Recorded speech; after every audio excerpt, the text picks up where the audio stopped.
विमल बोलो जुबा केसरी, हर पल मनाओ केसरी त्योहार।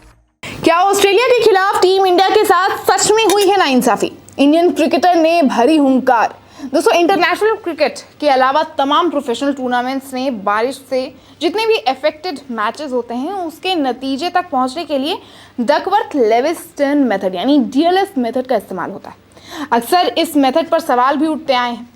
इंडिया और ऑस्ट्रेलिया के बीच पर्थ में खेले गए पहले वनडे मैच में भी यही मेथड बारिश से अफेक्टेड मैच में लागू हुआ, जिसमें भारतीय टीम को नुकसान हुआ। पूर्व भारतीय क्रिकेटर आकाश चोपड़ा ने इस मेथोडोलॉजी पर सवाल उठाए हैं और इसे अन्याय करार दे दिया है।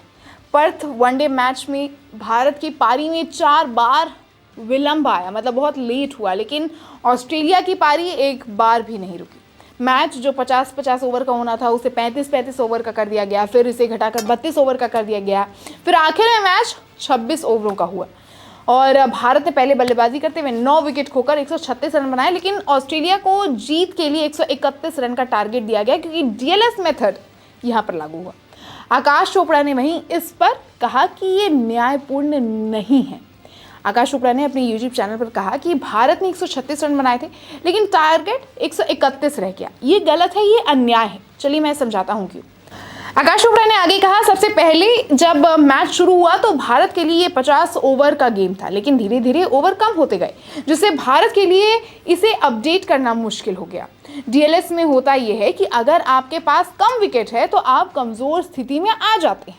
भारत 9 विकेट गंवा चुका था, ये कहने का एक तरीका है।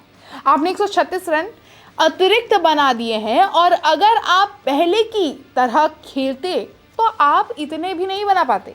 अगर मैच 26-26 ओवर का होता तो रन ज़्यादा बनते, इसीलिए ये गलत है। दोस्तों, आकाश चोपड़ा ने सुझाव दिया कि डीएलएस मेथड में पहले बल्लेबाजी करने वाली टीमों को फ़ायदा मिलना चाहिए। उन्होंने कहा कि उन्हें भारत का रिकॉर्ड देना चाहिए था।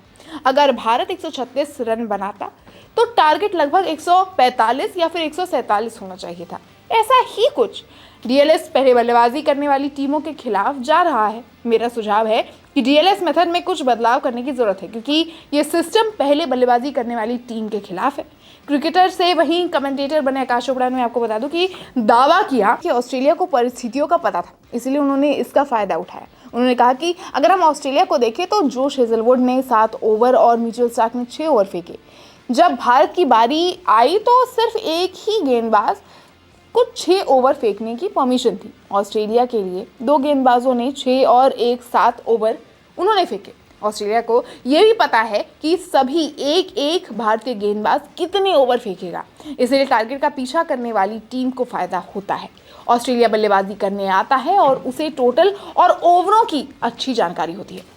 अब दोस्तों, जाहिर है कि आकाश चोपड़ा ने जो भी कहा वो एक तरीके से सेंस बनाता है क्योंकि पहले बल्लेबाजी करने वाली टीम को थोड़ा नुकसान हुआ क्योंकि उन्हें लग रहा था कि 50 ओवर का गेम है, जिससे फिर गेम के ओवर जो है वो सिमटते चले गए बारिश की वजह से ही, हालांकि लेकिन उससे नुकसान टीम इंडिया का हुआ। ऑस्ट्रेलिया को पता था कि 26 ओवरों का गेम है, वो 26 ओवर के माइंडसेट से गेम खेल रहे थे। अब ऐसे में जाहिर है कि आप कह सकते हैं कि कुछ नाइंसाफ़ी के तौर पर आप इस गेम को करार दे सकते हैं, लेकिन आप क्या कहना चाहेगा इस रिपोर्ट पर और आकाश चोपड़ा के इस बयान पर? अपनी राय कमेंट बॉक्स में ज़रूर बताएं।